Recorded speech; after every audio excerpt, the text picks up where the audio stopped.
नमस्कार विद्यार्थी मित्रों, धोरण 7 विषय हिंदी लेक्चर 1 आपનું हार्दिक स्वागत है। हिंदी में આપણે પહેલો પાઠ જોઈએ તો એમાં આપ્યું છે ચિત્ર કે સંગ સંગ, એટલે કે ચિત્રની સાથે સાથે, એટલે કહેવાનો મતલબ કે જે ચિત્ર આપ્યું છે એના પરથી આપણે સવાલ જવાબ આપવાના છે, પ્રશ્નના જવાબ આપવાના છે। આમાં બે ચિત્ર આપવામાં આવ્યા છે આપણને।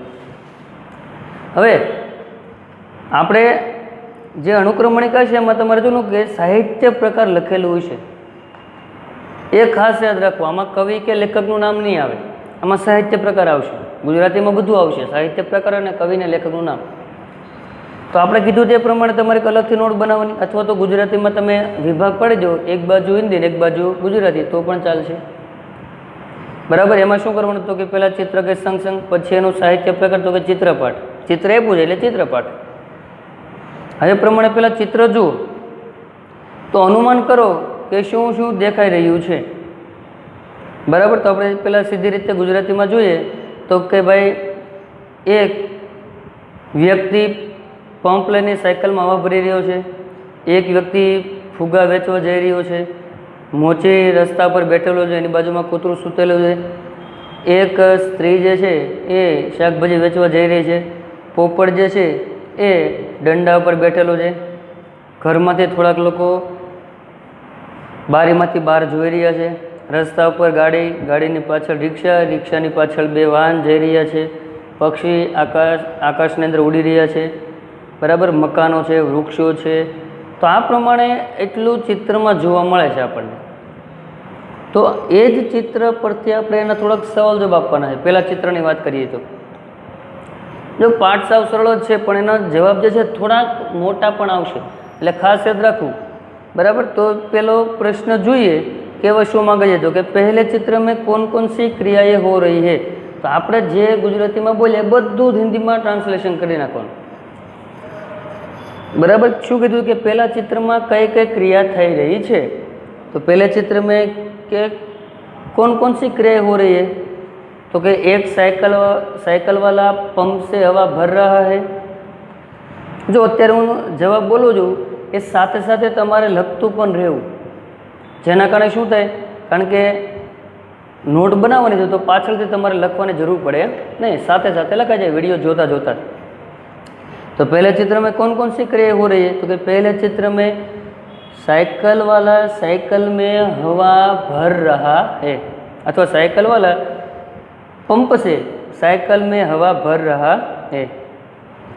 गुब्बारे बेचने वाला गुब्बारे बेचने जा रहा है। शू आवशे, तो कि गुब्बारे बेचने वाला गुब्बारे बेचने जा रहा है। ત્યાર પછી તો કે डंडे पर तोता बैठा हुआ है, एक डंडे पे तोता बैठा हुआ है। रास्ते के पास, એટલે કે સડક પર લખી શકાય પણ સડક ગુજરાતી થઈ જાય એટલે રાસ્તા લખવું પડે। रास्ते के पास मोची अपने राहगीर की राह देख रहा है। राहगीर એટલે થાય ગ્રાહક, तो रास्ते के पास मोची अपने राहगीर की राह देख रहा है। ત્યારબાદ તો કે सब्जी बेचने वाली सब्जी बेचने जा रही है, એટલે કે શાકભાજી વાળી। શું છે, सब्जी बेचने वाली सब्जी बेचने जा रही है। ત્યારબાદ तो कि सड़क पे एक बाइक वाला जा रहा है, बाइक के पीछे रिक्शा जा रही है, रिक्शे के पीछे दो कार जा रही है। आकाश में पंछी उड़ रहे हैं। तो એટલા વાક્ય લખો એટલે તમારો જવાબ જે છે એ પૂર્ણ થઈ જાય। એટલા બધા વાક્ય લખવાની જરૂર પણ ન પડે, 5 કે 6 લખો તો પણ ચાલે। આપણે જે વાક્ય બોલે એટલે લખો તો આખો તમારો જવાબ જે છે પૂર્ણ થઈ જશે। ખ્યાલ આવ્યો? ફરીવાર આપણે વાક્ય બોલીએ છીએ જેના કારણે તમને યાદ રહી જાય અને લખી પણ શકો।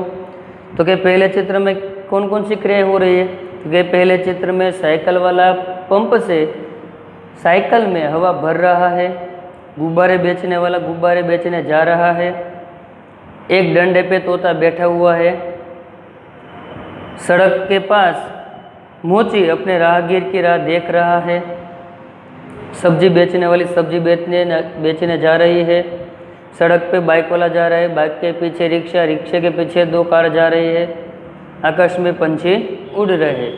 तो आ थशे एटला वाक्यो એટલે તમારો પહેલો સવાલ જે છે એ પૂર્ણ થઈ જશે। ખ્યાલ આવ્યો બાળકો? પછી જોઈએ બીજો કે ગુબ્બારે હવા મેં ક્યો ઉડ રહે હે। તો સાંભળજો કે ફુગ્ગા જે છે એ હવામાં શું કામ ઉડતા હશે? બરાબર, એમાં હવા ભરી છે એટલે એમ નહીં, બરાબર, એવું નહીં આવે। હવા ભરી હોય તો એટલે બધું એ ઉડી ન શકે, પણ શું આવશે તો કે ગુब्बारे में गैस भरी हुई होती है इसलिए हवा में उड़ रहे हैं। શું આવે તો કે गुब्बारे में गैस भरी हुई होती है इसलिए हवा में उड़ रहे हैं। ત્યારબાદ ટ્યુબ में हवा कब और क्यों भरी जाती है? હવે ટાયર જે છે સાયકલનું ટાયર, એમાં હવા શું કામ ભરવામાં આવતી છે, શા માટે ભરવામાં આવતી છે, अथवा क्यारे ने शू काम भरवामां आवे तो कि ट्यूब में हवा जब साइकिल में हवा कम या बिल्कुल ना हो तब भरी जाती है। पहलो प्रश्न जवाब शू आवे? पहला आपणे कबनो जवाब आप्यो, ओरनो जवाब क्योंनो बाकी छे। पहला कबनो जवाब आप्यो कि ट्यूब में हवा कब भरी जाती है तो कि जब साइकिल में हवा कम अथवा बिल्कुल ना हो तब भरी जाती है। हवे क्योंनो जवाब आपीए? क्यों भरी जाती है? क्योंकि साइकिल में हवा भरने से टायर ठोस ठोस એટલે કે कड़ा मजबूत ठोस बनता है और रास्ते पे ठीक से चला सकते हैं। बराबर, साइकिल में हवा होय, मजबूत टायर होय, मजबूत, तो આપણે સાયકલને વ્યવસ્થિત રસ્તા પર ચલાવી શકીએ, નહીતર ચલાવી શકીએ નહીં। તો એ પ્રમાણે પહેલાનો જવાબ શું થશે ત્રીજાનો તો કે ટ્यूब में हवा कब और क्यों भरी जाती है तो कि साइकिल के ट्यूब में हवा जब कम या बिल्कुल ना हो तब भरी जाती है क्योंकि हवा भरने से टायर ठोस अथवा कड़ा पण लखी सको, कोई पण एक शब्द लखवानो, ठोस बनता है और साइकिल रास्ते पे ठीक से चला सकते हैं। चौथों, चित्र में कुत्ता मुंह लटका कर क्यों बैठा है?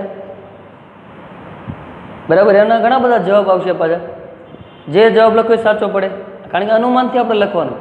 हवे एक जवाब एम पण लखी शकीए कि चित्र में कुत्ता मुंह लटका कर क्यों बैठा है कि क्योंकि उसको कई दिनों से खाना नहीं मिला होगा। घणा दिवस थईने खाવાનું नहीं મળ્યું હોય એટલા માટે એ મોઢું લટકાવીને બેઠો છે, એમ પણ લખી શકો।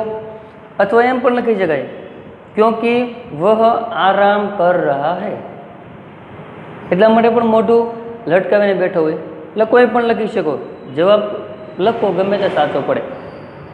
तो શું આવશે तो कि चित्र में कुत्ता मुंह लटका कर क्यों बैठा है तो कि चित्र में कुत्ता मुंह लटका कर बैठा है क्योंकि वह आराम कर रहा है। अथवा शू लखी शकाय तो कि वह उसको कई दिनों से खाना नहीं मिला होगा। ત્યારબાદ પાંચમું, કુંજડી એટલે કે સબ્જી બેચને વાળી कहाँ कहाँ जा सकते हैं એટલે કે શાકભાજી વેચવા વાળી જે છે એ કઈ કઈ જગ્યાએ શાકભાજી વેચવા જઈ શકે तो कि कुंजड़ी सब्जी बेचने वाली सब्जी बेचने गली गली मोहल्ले मोहल्ले सब्जी मंडी आदि जगह पे जा सकती है। सब्जी मंडी એટલે થાય તમે ખ્યાલ હોય તો એક સાથે ઘણા બધા શાકભાજી વેચવાવાળા હોય જેને કહી શકાય કે શાક માર્કેટ, એને શું કહેવાય સબ્જી મંડી, કે જ્યાં એક કરતાં વધારે શાકભાજી વેચવાવાળા હોય। અને શહેરીઓમાં અને સોસાયટીમાં જાય એને ગલી ગલી મોહલ્લે મોહલ્લે કહેવાય।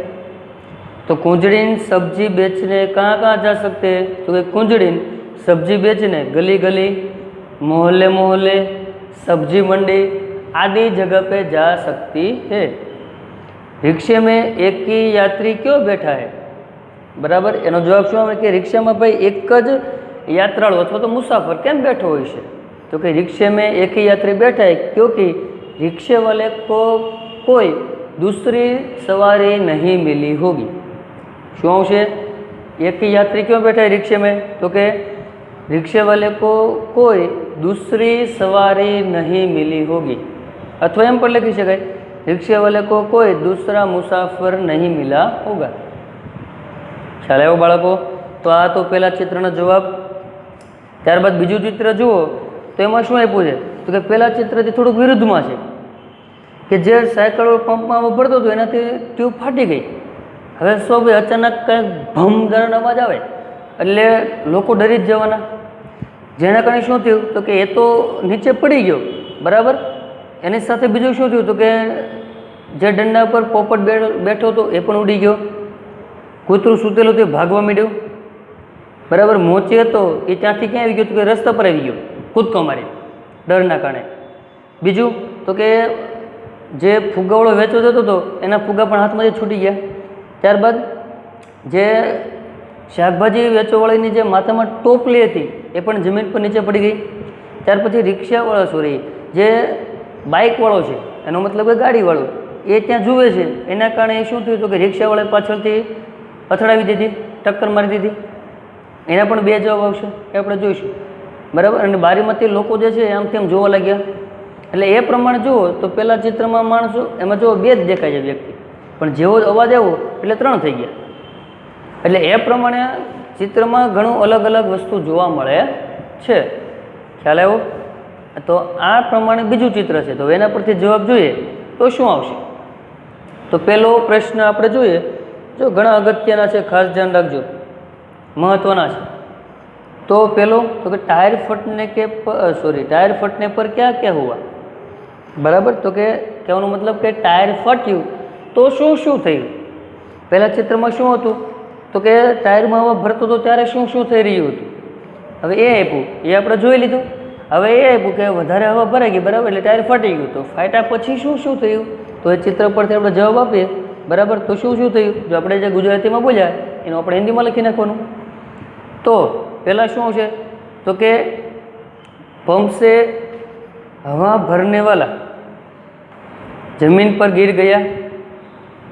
ટાયર ફટને પર સીધી રીતે લખવું હોય તો પહેલાંથી શું લખી શકાય? તો કે દર વખતે નહીં લખવાનું ટાયર ફટને પર, ટાયર ફટને પર, ટાયર ફટને પર, એક જ લખી નાખવાનું કે ટાયર ફટને પર पंप से हवा भरने वाला नीचे गिर पड़ा, लेटा हुआ कुत्ता भागने लगा,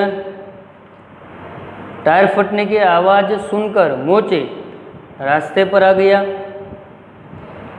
गुब्बारे बेचने वाला टायर फटने की आवाज़ सुनकर गुब्बारे हवा में उड़ गए, એટલે હાથમાંથી છૂટી ગયા એટલે ગુબ્બારે હવામાં ઉડ ગए। પછી તો કે सब्जी वाले की टोकरी जैसे बराबर, सब्जी वाले की टोकरी नीचे गिर पड़ी, डंडे पे बैठा हुआ तोता उड़ गया, टायर फटने की आवाज़ पर बाइक वाले से रिक्शा वाले की टक्कर हो गई। एनो बीजो जवाब बीजी रीते आवशे, आपणे आगळ जोईशुं त्यारे। तो एटला 6 वाक्य लखो 6 के 7 बराबर, एटले तमारो जवाब पूर्ण थई जशे। શું આવશે ફટાફટ ફરીવાર જોઈએ જેના કારણે તમે સાથે લખી શકો। તો પહેલું શું આવે તો કે टायर फटने पर શું થયું? તો टायर फटने पर पंप से हवा भरने वाला गिर पड़ा, लेटा हुआ कुत्ता भागने लगा, टायर फटने की आवाज़ सुनकर मोची रास्ते पर आ गया। ત્યારબાદ गुब्बारे वाले के गुब्बारे हवा में उड़ गए, सब्जी वाले की टोकरी बिखर गई कि ज़मीन पर नीचे पड़ी गई, मतलब એટલે કે ज़मीन पर गिर गई। ત્યારબાદ तो कि डंडे पे बैठा हुआ तोता उड़ने लगा, बाइक वाले से रिक्शा वाले की टक्कर हो गई। तो आ प्रमाणे एटलो जवाब आवशे। त्यार पछी बीजू तो कि टायर के अलावा फटने वाली चीज़ों के नाम, तो कि वॉलीबॉल के बॉल होय એટલે કે ગેંદ બરાબર, પછી ગેંદ હોય જેને કે આપણે દડો કહી શકાય ગુજરાતી ભાષામાં, પછી સિલિન્ડર હોય એટલે કે ગેસનો બાટલો હોય, તો એ બધી વસ્તુ પણ ફાટી શકે બરાબર। પછી રિક્ષાવાળા બાઇક સે ક્यों टकराया, હવે એમાં બે જવાબ આવશે। હવે એમ પણ લખી શકો कि टायर फटने की आवाज़ सुनकर बाइक वाला वहाँ देख रहा था, इसलिए रिक्शा वाला बाइक वाले से टकरा गया, एम पण लखी शकाय। બીજું तो कि बाइक वाला गलत ढंग से रास्ता बदल रहा था। शो में बाइक वाला गलत ढंग से रास्ता बदल रहा था એટલે કે ખોટી દિશામાં રસ્તો ઓળંગી રહ્યો હતો, એટલે કે વળી રહ્યો હતો, એટલા માટે પણ પેલો ભટકાઈ ગયો, અથડાઈ ગયો। પછી તો કે टायर फटने का प्रभाव किन किन पर नहीं पड़ा। टायर फाट्યું તો એની અસર કોના કોના પર ન થઈ? તો કે बिजली के खंभे पर એટલે કે લાઇટના થાંભલા પર એની પર અસર થાય, એટલે કે ભાગવા માંડ્યો, બરાબર, એટલે કે ઉડી ગયો, તો કે ના, લે તો એમનેમ જ છે। તો શું આવે? તો કે बिजली के खंभे पर, सड़क पर, मकानों पर, पेड़ पौधे पर, आकाश पर, तो एना पर टायर फटने असर न થાય। मोची क्यों रास्ते पर आ गया? तो कि टायर फटने की आवाज़ सुनकर घबरा गया और मोचे रास्ते पर आ गया। शो है? तो कि टायर फटने की आवाज़ सुनकर मोची घबरा गया और रास्ते पे आ गया। ख्याल आव्यो बाळको? तो आ प्रमाणे तमारे एटला जवाब लखवाना छे। तो स्वाध्यायमां जुओ तो तमारे आगळ आप्या छे, शुं आप्युं छे? रबर से बनी हुई चीज़ों के नाम, बराबर। आगळ आपणे बोल्या नाम, गेंद होय, वॉलीबॉल होय, फूटबॉल होय, बराबर, तकिया होय, गमे ते ल्यो। टायर फटने से पहले क्या हो रहा था? એટલે टायर फटने पहले શું થઈ રહ્યું હતું? તો બંનેનો એક જ જવાબ આવશે। पहले चित्र में कौन कौन सी क्रिया हो रही है એનો જવાબ, અને टायर फटने से पहले क्या हो रहा था એનો જવાબ, બંનેનો એક જ આવશે। प्रश्न कोई पण पूछे टायर क्यों फटा? तो कि ज़्यादा हवा भरने से फटा। टायर फटने के बाद क्या क्या हुआ એનો જવાબ શેમાં આવે? તો કે टायर फटने पर क्या क्या हुआ એમાં આવે। એટલે એ બંનેનો એક જવાબ છે, બરાબર। એટલે सवाल तमारे कया कया लखवाना ए सांभळो। प्रश्न एक आखो, प्रश्न बे आखो। स्वाध्यायमां जुओ तो स्वाध्यायमां मात्र तमारे प्रश्न एक में त्रीजो सवाल ज लखवानो छे। ख्याल आव्यो? खाली मात्र त्रीजो सवाल, बस, बीजुं कंई लखवानुं छे नहीं। तो आ प्रमाणे आपणे आजनुं लेक्चर अहींया सुधी राखीए छीए। તમે આવશો ત્યારે બધા જ સવાલ જો પાછા આપણે રિપીટ કરી નાખશું, જેના કારણે ઝડપથી યાદ રહી જશે। અત્યારે થોડુંક સ્પીડમાં ચલાવવું પડે છે, ત્યારે આપણે તમને આરામથી ચલાવીશું ને વિગતવાર સમજાવીશું પણ ખરું। અત્યારે થોડીક સ્પીડમાં ચલાવવું પડે એમ છે, એટલે આશા રાખું છું કે તમને સમજ પડી ગઈ હશે અને જવાબ જાતે ટ્રાય કરીને લખવાની પ્રયત્ન કરો, નવનીતમાંથી નહીં, એટલે જેના કારણે તમને ઝડપથી યાદ રહી જાય। તો આજનું લેક્ચર અહીંયા સુધી રાખીએ છીએ। અસ્તુ।